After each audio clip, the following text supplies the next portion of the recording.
Things and Stuff. G'day, it's Nathan here again. Welcome back to Things and Stuff. And welcome to my first ever tutorial. Today I'm going to attempt to teach you how to make a two-piece matrix mould. And the little fella we're going to mould today is this killer clown from outer space that I did in a recent video. If you want to see that video, you can click on the link to the side there, or I'll try and put a link down below in the description.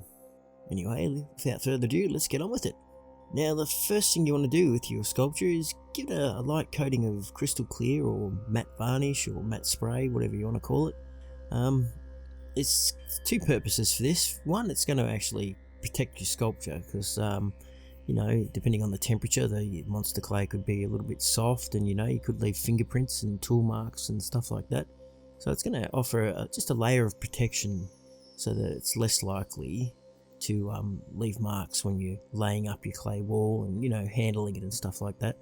And the second reason is that with the matte varnish and crystal clear over it, it's going to also make cleanup a hell of a lot easier. The clay will just kind of wipe from it a lot easier than what it would if you didn't have that coating over it. So they're the two main reasons why you just offer a few light dustings of crystal clear.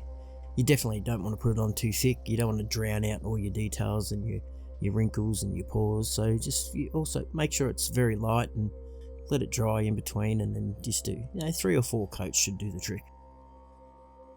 So once your protective layer is all sprayed on there and nice and dry and ready to handle, we're going to need to map out where our halfway line is. Because this is going to be a two-piece mold, we're going to go straight down the center, but we don't want to go right down the direct center of our sculpt because the last thing you want is a seam line straight through the middle of his face. So we're going to try and do it from the outside. And the best way to find the halfway line is to basically you want to map out where all the high points are, and also the highest point in the middle, so that your two molds will separate easily. Now, a handy little trick you can do to find these high points is you can grab yourself a torch, and if you shine from behind, that point where the light meets the shadow, that's your high point. So if you kind of map out a line along that point, that's probably a good indication of where it's a good starting point of where you should be mapping out your line for your halfway point. Basically, you want to put it in a position where you can see that your two molds will separate easily and there won't be any undercuts. So basically, you just get a Sharpie and you start lightly drawing down the line, and sometimes you can do little dots, or I like to just I pretty much eyeball it and just try and follow where I think the highest point is and the less likely chance of the mold catching and locking onto each other. So yeah, as this is once again going to be a two-part mold, it's just pretty much going to be straight down the side there, and then kind of finding the highest points possible just so that the mold won't lock. Once you've mapped out your dividing line, then it's time to get out some clay. Now, I like to cut out some clay slabs just to make the work a lot easier. Now, for this, I'm using a clay cutting board. Now, you can go out and purchase a cutting board or get one from a pottery supply or whatever. But in this case, I just made this myself with a bit of chunk of wood and 2 bits of MDF on the side there that I hammered on there and gave it a sanding and stuff like that. And you can create various thicknesses. So if you want a slab 2 centimeters, you just put your 2 little side bits of wood on the side there for 2 centimeters, or whatever size it is you want to build. So you can quite easily make a clay cutting board. It's not very hard. It's nice and cheap too. So you don't need to go out and buy an expensive clay cutter or anything like that. So I'll proceed to cut out, 5, 6, 7, 8 slabs of clay, whatever it is you need for the size of your sculpt.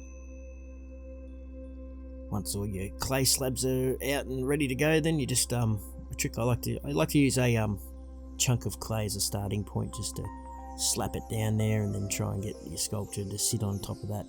Once I've kind of mapped out the area where I think our little sculpture will sit, I get some Glad wrap and I place that down there.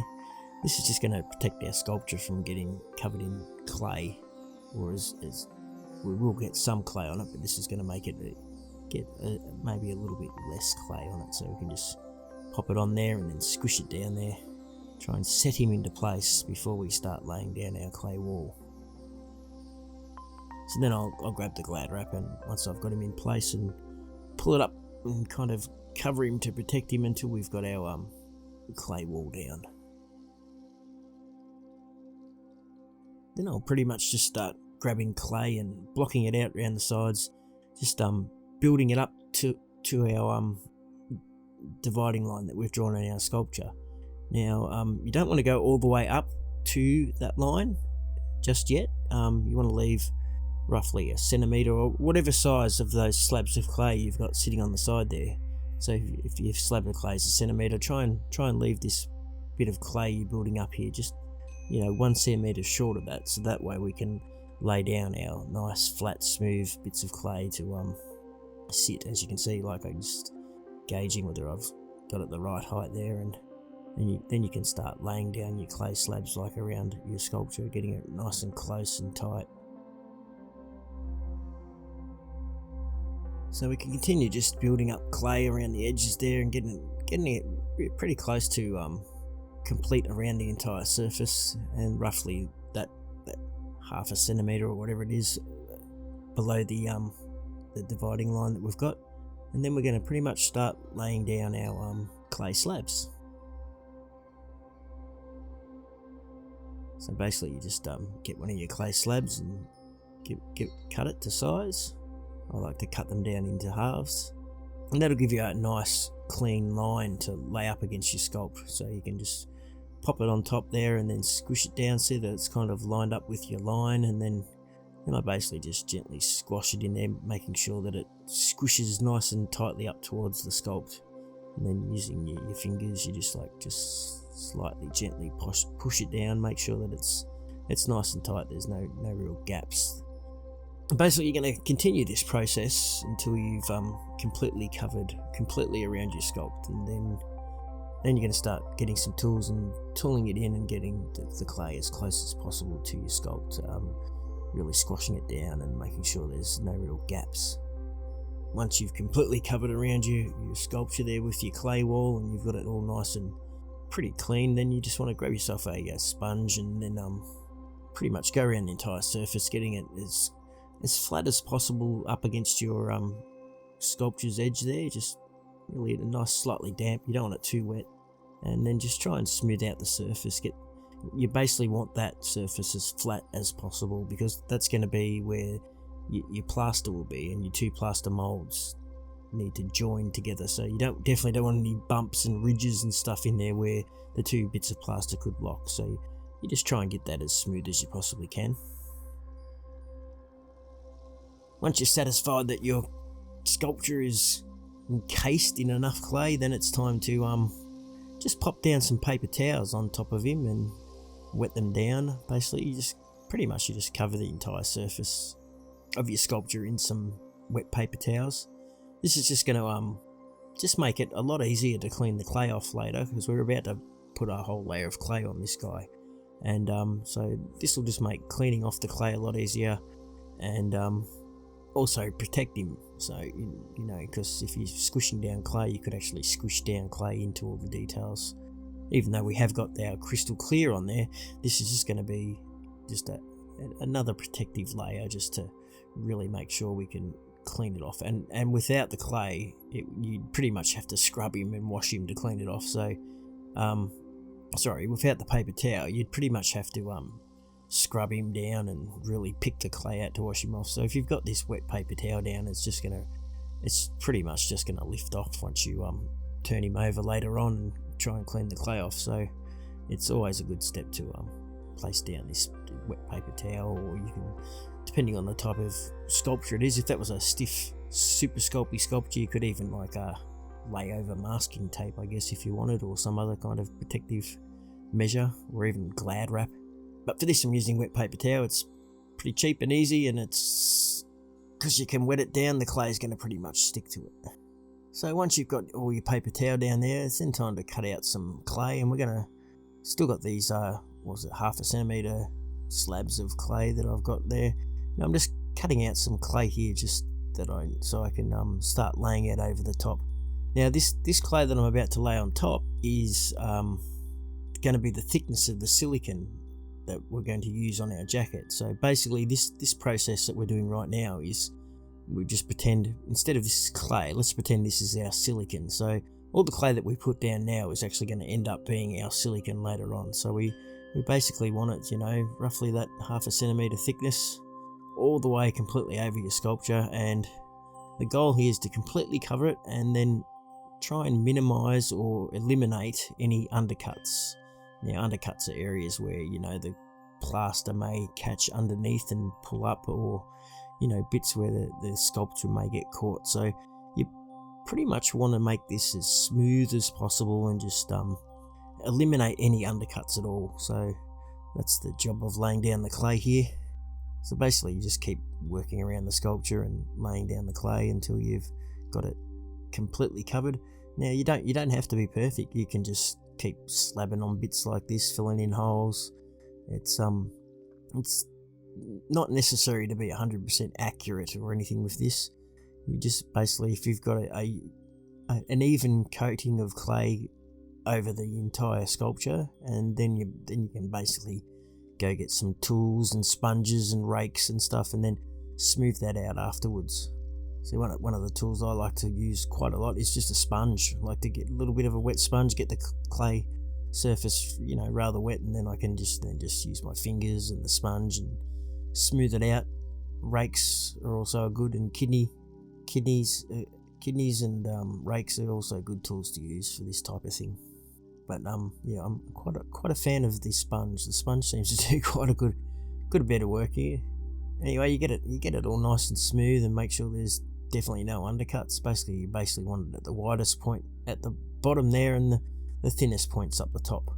So basically trying to make a sculpture on top of the sculpture, so that it would just you got to envision that there's going to be plaster on this, and then the plaster would just slide off. So as if you lift it, it would just slide off. So you got to make sure there's no bits like that overhang or anything where it can catch on. So basically, yeah, just get it nice and smooth. Look for any undercuts, make sure you smooth them away and get it as smooth as you can, and then you're off for the next process. Now what we're going to do now is cut out some clay strips, or little rectangularly long things of clay, roughly, you know, the same thickness all around, like a big long rectangle. And we're going to cut out quite a few strips of these, because we're actually going to lay this around the outside perimeter of the where the clay that's on the sculpture meets the clay wall. So this is basically just going to be like a registration point. It's going to act like a little key for the silicon to lock into the plaster, and it's also going to be like the outer perimeter. So it's going to add a little bit of extra thickness around the outside there, just so we know we're not getting too close to our sculpture. So basically I just cut out some strips and then lay them down one by one over the sculpture, and, you know, use some tools and the sponge to join them together. Once we've got that all nice and clean and around our sculpture there, we're then just going to use some more to add some more keys along the top of our sculpture there. We'll just lay it down over the top. Make sure you're cleaning up the little edges there where the 2 points join. It's good. Just smooth them together with the tool or a sponge and get them all nice and clean. You want your edges and that to be as clean as you possibly can make it. So basically we're just going to put little bridges on the side here. These you don't want to put too many in. These are just more registration keys. It's going to help register our silicon jacket into our plaster jacket. So these are it's pretty much just like little keys that lock itself into those sections of the mold. So once again, you use tools and sponges, and you just get all the edges nice and smooth, and join in any gaps, and make sure that the cleaner you work on your mold. If you make a nice clean mold, it's going to make work afterwards easier.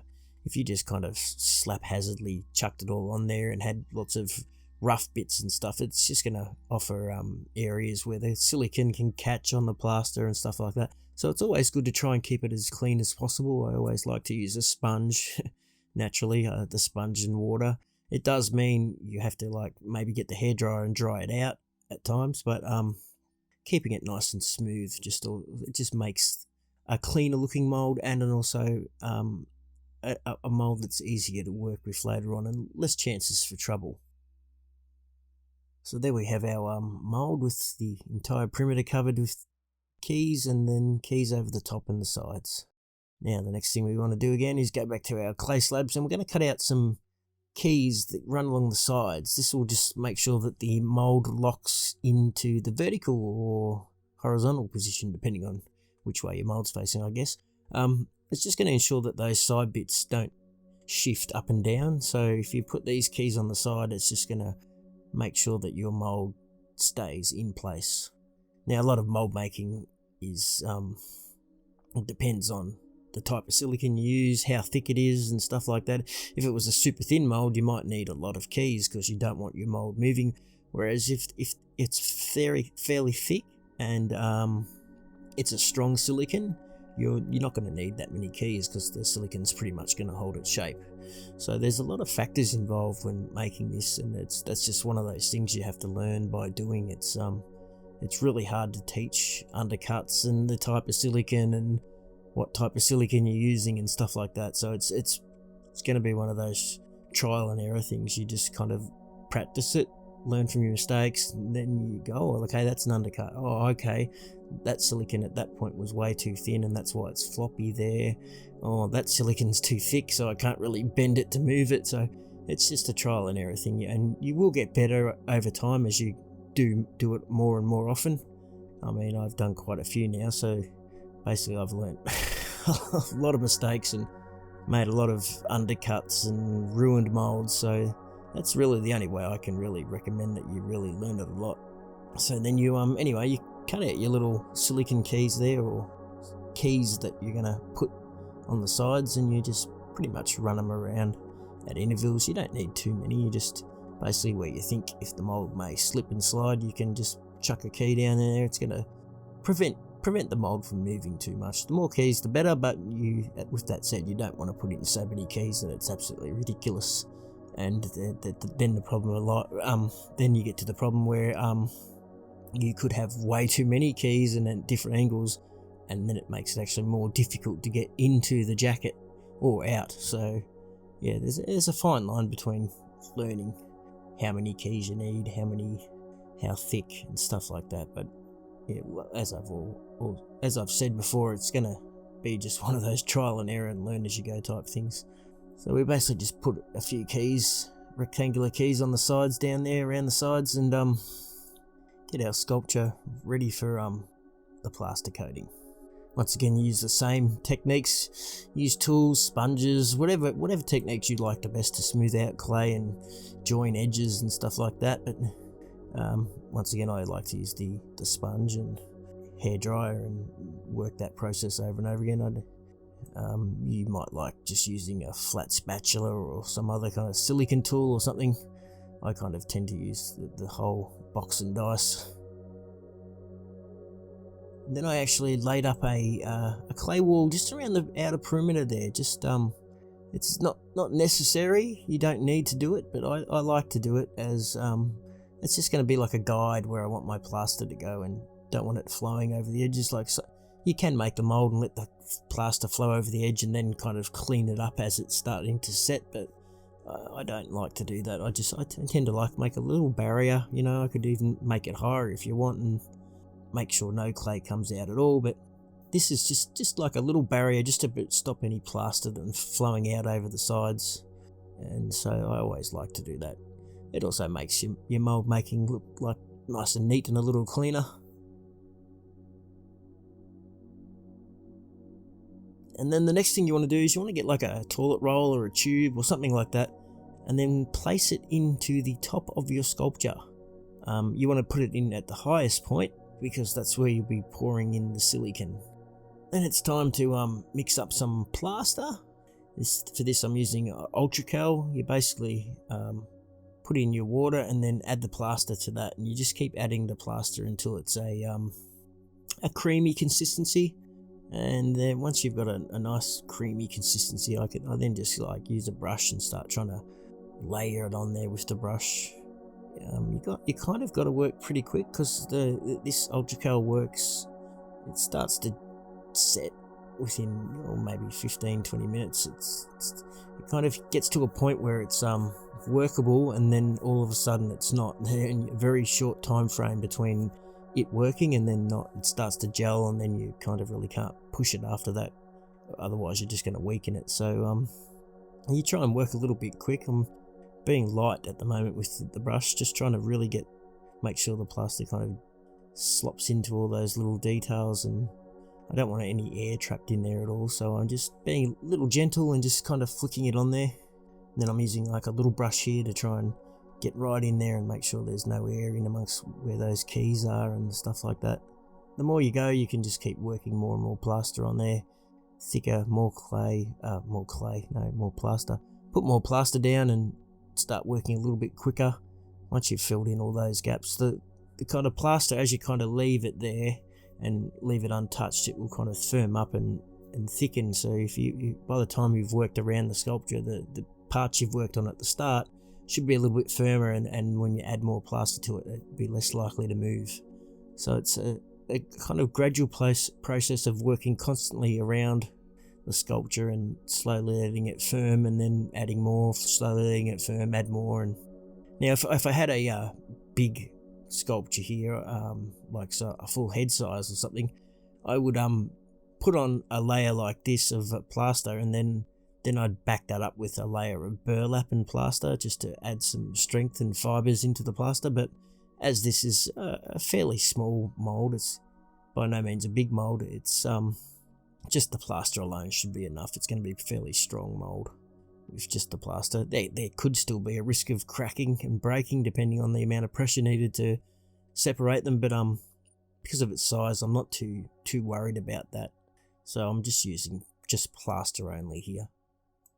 As you get towards the end there, the plaster starts to firm up, and you kind of have to start to work really quick. So I just dump the brush and get my fingers in there and start really smoothing it down. And as you can see, it's already starting to crumble because it's starting to get rather warm, and it's starting to set a bit too quick. So it's a good idea to try and, you're not supposed to put some water on there, but I kind of dip my finger in water there. It's going to weaken the plaster a little, but not too much.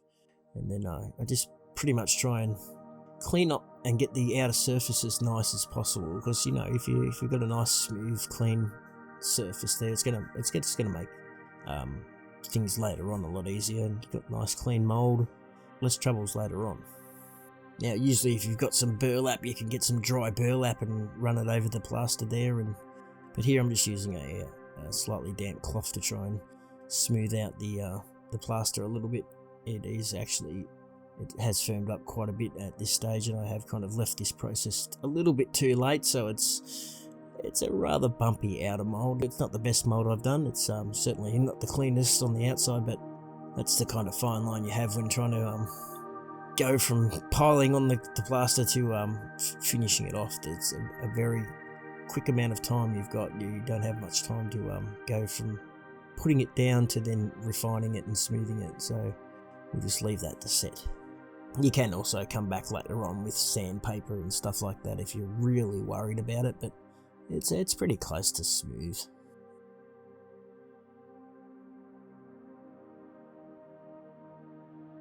And there it is, all nice and set and ready to go. So what you do next is you turn it over and you start to remove all the clay. What you want to do is remove that bottom layer of clay that you first put down there, and that should remove quite easily because that clay has been sitting there for a while.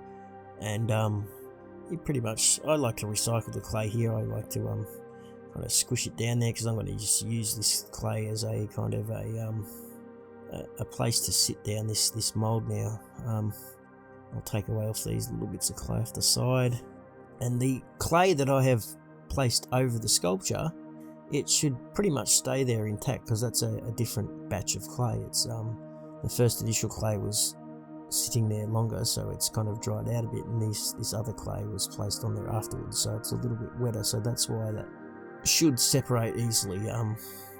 So basically now what I do is I place the plaster and clay sculpture, I squish it into that all that leftover clay that I've got there and use that as a kind of support. And then what we're going to go doing is smooth the clay again around our sculpture. We want to just clean it up a little, make sure that clay is kind of level with the plaster and nice and smooth. We don't want any. We've got to get some sponges and clean the surface and do all that type of thing, and just a little bit of cleanup. We don't want to get that edge 100% perfect just quite yet, because we're still going to have to go in and do that again later on. But you still want it pretty close, because what I'm going to do is once I've got that nice and clean, I'm going to give that a coat of crystal clear, just so that the two bits of clay separate easier. Then this time, instead of using the paper towel, I put some Glad wrap over the sculpture. I just thought maybe the Glad wrap might be a little bit easier. So there's no set way you have to do it. You could use paper towel, you could use Glad wrap, you could use whatever you want. It's just basically going to protect the sculpture now and make it easier to clean off that second half later on. So basically what we start doing again is using our clay strips and building it up again, completely covering the surface to the thickness that we want our silicon to be. So we start off with our slabs of clay, and then keep building that up, getting it up to a nice surface, make it even, get rid of the undercuts, smooth it out with a sponge. It's basically the exact same thing that we did before with that first half, but we're just doing it again on the second half. And of course we want to then cut in our keys and pop our keys in there, and all around the sides, and one over the top in the middle again, and then add some more for the bridges. And then we just want to put in our little keys on the sides again to just make sure that it's not going to shift and move on us. And then we should have something similar to that, the first one, when it's ready to go. Once again, we're going to put our toilet roll or whatever in the top there. That's going to act as our pour point for when we need to pour in the silicon later on. You don't actually pour in that hole. That toilet roll is just actually going to make a hole in our plaster there. So we kind of re-plaster it again and get that all dry and just try and smooth it out. I think I smoothed this one out a little bit better than the previous one. Got it a bit nicer. I think I used a bit more water and a bit more of my sponge. That just gets it nice and smooth. And yeah, you want your pour point to definitely be the highest point of your sculpture. So once that's all set, we can now take a look at the sides, and this is why I've got these markers. I've used black marker around the sides to show where my molds need to line up, because there was a process that I forgot. See, and this just goes to prove it doesn't matter how many molds you do, you can always stuff it up and make mistakes. So I've forgotten to actually put registration keys in the plaster. So my plaster doesn't have registration keys for where to kind of lock on. Now, it's not going to be a huge problem based on the fact that this mold does slightly curve, so it should kind of lock into place fairly easily. But that's why I'm still got those permanent marker guides completely around the sides there, just so I can kind of line them all up completely, because I forgot to put in registration keys. Now this little bit of clay I'm removing, these are clay I put down before for pry points, so we can get a screwdriver in there and pry it apart. And then you don't need to worry about the clay. It's always going to separate at the path of least resistance. So usually the older clay will stay and the newer clay will be the side that comes free, or sometimes it's not. Sometimes it's the amount of clay that's around the sculpture will stay the most, and it pretty much separates exactly where you kind of laid it, so it makes the next process a lot easier. I mean, you can sometimes go to remove the clay and it's taken out huge chunks that you have to fill in, but that's not too much of a problem. Right, the next step we want to do is remove all this clay. This is the clay that's going to be our silicon. So what we want to do is we want to carefully take it out. Do not add it to your other clay like I just did there.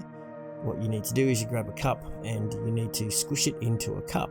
Now the reason we do this is because if we get all this clay out of this mold and then squish it down into a cup, that's gonna be our rough guide of how much silicon we need. So I just proceed to take the clay out of the mold and make sure I get every little bit and squish it down into that cup.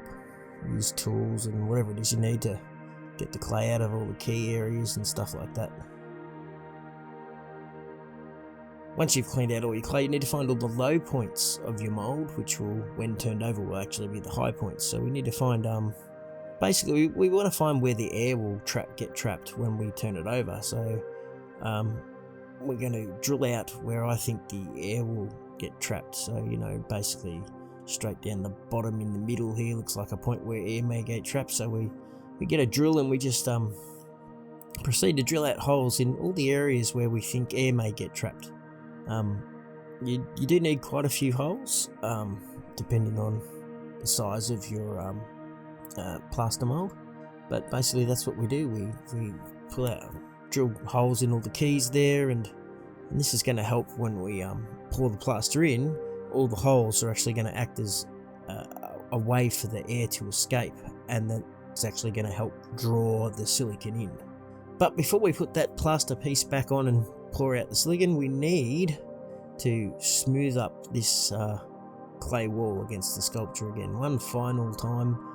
This is the time you actually do have to do it really good and get the detail and get it as close as you possibly can and as smooth as you can, because this is actually going to be where our silicon is going to basically the line we're doing here is going to be our silicon, so you want that right up against your sculpture as smooth as you can get it. And so you spend a lot of time on this stage of the process.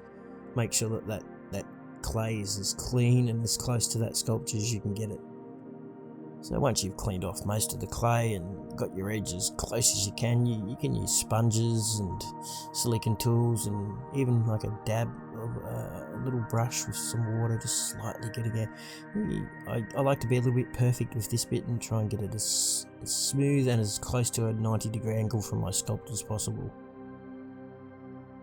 Another little tip is that those carousels, they are really necessary. Well, they're not necessary, but they actually help a lot. You can just rotate your sculpture with ease and get at different angles and stuff like that. It'd probably be a lot more difficult if you didn't have one of those carousels to rotate your sculpture on. So I'd highly invest in getting one of those. Then once we're satisfied with the our dividing line or our wall line, we need to go in and add some keys. This was a process I needed to do earlier that I forgot with the plaster, was keys so that the two bits of plaster could lock in. But for this now we've got to do it with the actual silicon, so we need to go in and I'm just carving in like a really thin line, not too close to the sculpture but fairly close. I sometimes make the mistake and get too close to the sculpture. You don't want to do that, so just I like to make this line that goes all the way completely around the sculpture.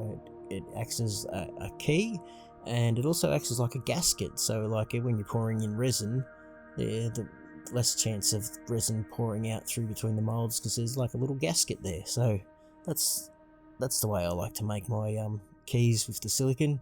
Some people like to make dots and triangles and everything like that. I just like to make this one big long key and kind of add some curves to it here and there, and just so that you've got registration kind of from all different angles so that your mold locks in together nice and tightly. And as you can see, I also add in some little dots there as well. Some people like to make their whole mold complete with thousands of dots. It's just I don't find it's necessary. You don't need to do that at all. Then it's time to put our plaster jacket back on top of our sculpture there that's ready to go, and I like to put some straws in all the holes there that I've drilled. That way it gives an opportunity for the silicon to rise up through those straws, and also lets more air bubbles come through, because some people like to just as the silicon starts to come out each hole cover it up with some clay or a screw, but I find that sometimes air may still come through later on. So if you're using a straw and each straw is going above that high point on your mold there, air can continually still keep coming out, and you're not gonna, because each straw's higher than your main pour point, it's not going to overflow. So you basically mix up your silicon. You could use platinum silicon or tin silicon. For this case, this is a platinum 2-part silicon called Pinky Sil. It's really runny and it flows, and it doesn't have to be degassed. So I like using Pinky Sil because it's also quick. It's very quick. You know, it pretty much gels within 10 minutes and ready to demold within an hour, sometimes quicker depending on the temperature. So I like Pinky Sil a lot. And basically, you mix it up and you're ready to pour it into your mold. I like to pour it into my mold from a little bit of a height, just to get a thin stream. Make sure that if there are any slight bubbles, they will kind of pop before it even reaches the mold there. Basically, this works by pouring in the silicon through this top high point. It all flows down and the air gets pushed out towards all those air points where the drills are, where all the straws are. So basically you just keep filling your mold until you watch those, each and every single one of those straws start to slowly fill with silicon. And the good thing is, because the straws are taller than your pour point, they're only going to ever raise to that point. So it's a good thing to sit there and wait for it a little bit, because depending on how many straws you've got or how many holes you've got, silicon may just drop down a little bit from your main pour point there, so you might need to just top it up a little bit. And it's also a good idea to just sit around and watch and make sure there's no leaks around the outside. I forgot to tell you that once you've placed the two molds together and jockey strapped them together, you may use clamps or whatever it is depending on your mold. I smear clay around the outside of the seam there, just to, if there's any silicon gonna escape somewhere, that's gonna just prevent it from doing so. Some people like to use hot glue or some kind of tape or whatever. No, I just like to use the wet clay. I find that does the task. It prevents any any silicon from seeping out. So basically, I just sit with that for a little while, just make sure there's going to be no leaks. There's nothing worse than filling up a mold, walking away, and then coming back and finding there's been a big leak. So, and that's why Pinky Sil is really good, because it sets within 10 minutes. That's not going to go anywhere after that. It's going to start to gel, and even if you did have a slight leak, it's going to fill up and gel before it has a chance to pour out. So once your silicon's set and it's been an hour or so, then you can start to separate your molds, and take off the straps and clean away the clay, pull out the straws, and begin the process of the separation using the pry points, so I can then wedge in there and slowly start to release. Now, don't be worried about when you separate them here that you might think, oh, hang on, the silicon's going to pull away and the clay will stay there. No, it's always going to separate from the path of least resistance, and that silicon is going to be locked on to that sculpture airtight. So when you separate these molds, it's always going to separate from the clay, not from the silicon. So you never need to worry about that, especially if those straw holes in that silicon's locked in there. That's not going to go anywhere. So the way it's always going to separate is the clay part's going to come off easier. And see, with the paper towel there, that's just pretty much made the clay, cleaning up the clay, just easy. You don't need the paper towel, but I do need, once again, to clean out that clay and put it in and squish it down into a cup, so I know how much silicon I'm going to use later. So do exactly that, follow that process as we did earlier, and clean out all the clay. Make sure you get the molds nice and washed out once you've completely got all that clay out of there. And then we need to do the process again of drilling some holes so that we've got air vents where there may be air pockets, and also to help make the silicon flow through the mold, and then the air has a place to come out so that the silicon can come in. I mean, if you tried pouring in the silicon with just one hole and you didn't have any air holes, you're going to get to a point where the air will just get trapped, and then no more silicon will flow in there, and you'll just have a big massive air void, and Once you try and take the mold off and have a look, you'll just have a massive air pocket somewhere sitting in that mold with no silicon sitting in it at all. So yeah, the air holes are incredibly important. It's not a process you can't miss, you have to do it. You can't skip this point at all. So yeah, definitely make sure you screw some air vents in there where you think air pockets may form. Once I've cleaned out all the clay, and then give the mold a good scrubbing and put those drill holes in there, and proceed to clean up the sculpture there. You can see he's there quite dirty still, got a little bit of clay on there, so we need to go and scrub him off and clean that off. I basically just did the same thing as before. I chucked him in the bath and got a brush and wiped him over, and some soft cloths and some sponges. Then, once you've cleaned off all your clay from your mould and your silicon and your sculpture, very important to get some Vaseline or petroleum jelly, whatever you like to call it, and you have to cover every inch of that silicon with the petroleum jelly. If you do not cover your silicon with petroleum jelly, when you pour in your second half, it's just going to stick to it. So it's a very important step this. You can use also release sprays and stuff like that, but I find Vaseline petroleum jelly is the best. Works fine. You definitely don't want to clump it on there too thick, just a nice generous coating over the entire surface. Make sure that you get every single little bit. That's why I've got like a little brush here, so I can really get in very close to that edge there and make sure that every little bit is covered, and run it over those little keys that I've created and inside between the walls there and into the sculpture. This is an incredibly important process of the mold making, because I have made silicon molds before and forgot this, and they were locked together. Fortunately, I was able to separate them because I was being impatient, and I kind of removed the molds a little early, so the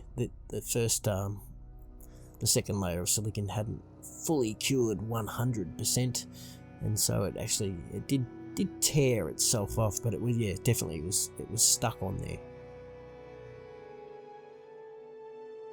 Then you can put your mold back together and chuck your last part on, and make sure you jockey strap it together and put all your straws in and stuff like that in your vent holes, and then you mix up your second batch of silicon there. You should know how much silicon it is based on that clay that you put in the cup earlier, and then you proceed to pour in your second batch of silicon.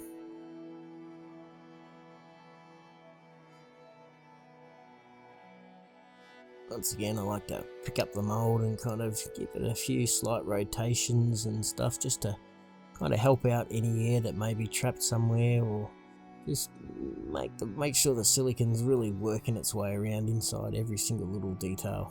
And then we just pretty much leave that sit for an hour or so and come back and hope everything's worked to plan.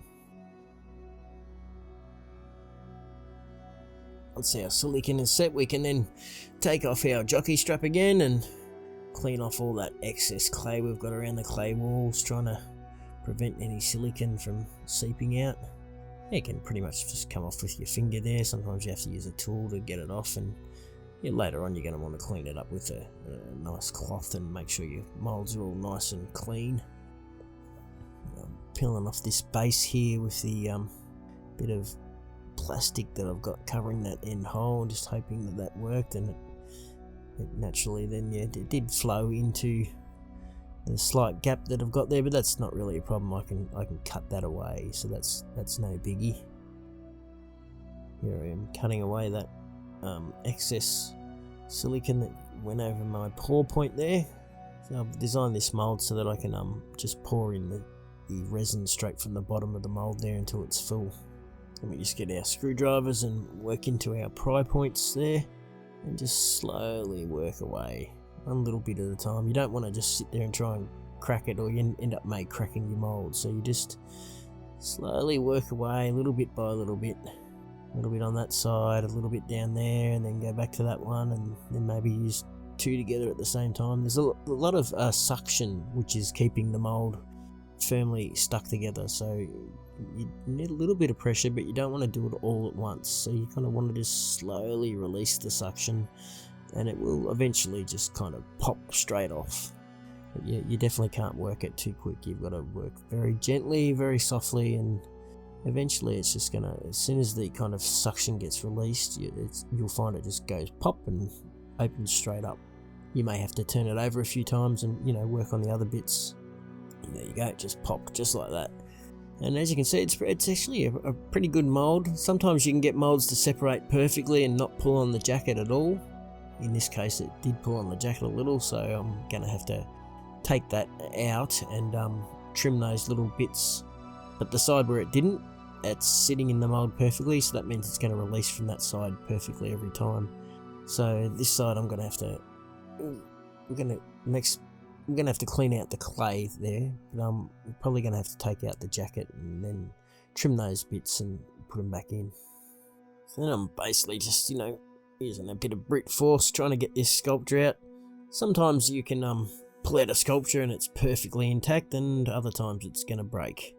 And I kind of figured this one would break at the mouth section there because it's pretty thin and there's some slight undercuts. They're not too much of an issue. That's why this mold, I'm going to have to take this part of the jacket out when we do castings, so that you can just peel away the silicone to help release that section where it gets caught, which is basically what I'm doing now. So I'm just releasing that section of mouth that gets caught up in there. With the solid resin, it's not going to be anywhere near of an issue. It'll just kind of pretty much pop out. But because I've had to remove this half of the jacket, you can now see the importance of all those keys. That's where all the silicone's going to lock back into that part of the mold. But first, in order to get that back in there, we're going to have to trim all those little dangly bits, those little hanging doodle thingies. We're going to have to trim them so that we can chuck it back into the mold. Here I am just checking how well that sits and locks into the other half of the silicone mold there, and seeing how good the registration marks are, and it's actually quite perfect. I could probably nearly do a casting without the second out of shell, but probably wouldn't want to do that. But yeah, it's a pretty good mold, this one. It nearly split in two perfectly, and only one side of the jacket came out, so that's always a bonus. You know you've done a perfect mold when you can separate them both perfectly and both jackets stay within the mold. So basically I just get a blade and kind of pull on them a little bit and then cut them. You definitely want them lower than the point than they are than sticking out. Otherwise you'll have like a little nub there that may get in the way when you're trying to push it back in. So you can trim it a little bit shorter than what it actually is. And I just cut away all those little dangly bits, and then we're going to try and refit it back into our mold there. You actually, when you replace it back into the mold, you can kind of feel it pop. It kind of pops back into place. It's a good idea to run some Vaseline inside your plaster jacket there first. That's just going to help it all ease back in there. Once you've got that all in there, that's you can feel each section kind of click in if you've made a well-made mold. And then that's pretty much it. Just test the molds together again and see how they lock in together. I'm actually just relying on the silicone to act as a key because I didn't have those two plaster keys in there, which I should have, which I forgot. So that just goes to prove anyone can make mistakes. I didn't have the keys for the plaster, but the keys for the silicone actually lock it together, so that's a good thing. And then you have your two-piece silicone mold. You're ready to pour in plaster or silicone or resin, whatever it is you want to make castings of. You can, as long as you use the right release agent, you can pour in as many things in there as you want. And that's what I basically did with these. I made up, 5 different castings of this killer clown, all ready to paint. And when I painted him, he came out pretty good. Well, that's my first attempt at teaching how to make a matrix mold. I probably haven't covered everything 100%, and I also made some mistakes. And this video could have gone for way longer. I could do a 6-hour tutorial and still feel I haven't covered everything that needs to be covered. The best thing I can recommend is actually just get in there and have a crack and practice, practice, practice. Because if you make a mistake, you learn from it.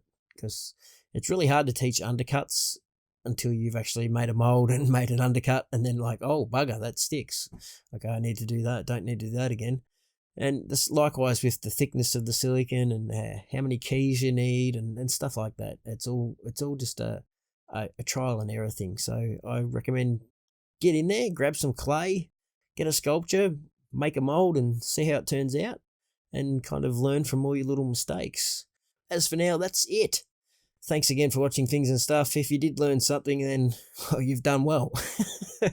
um, if you like this content, then please help me out by leaving a like and a subscribe and sharing it with your friends if they like this type of stuff. Fix your stuff. Fix your stuff.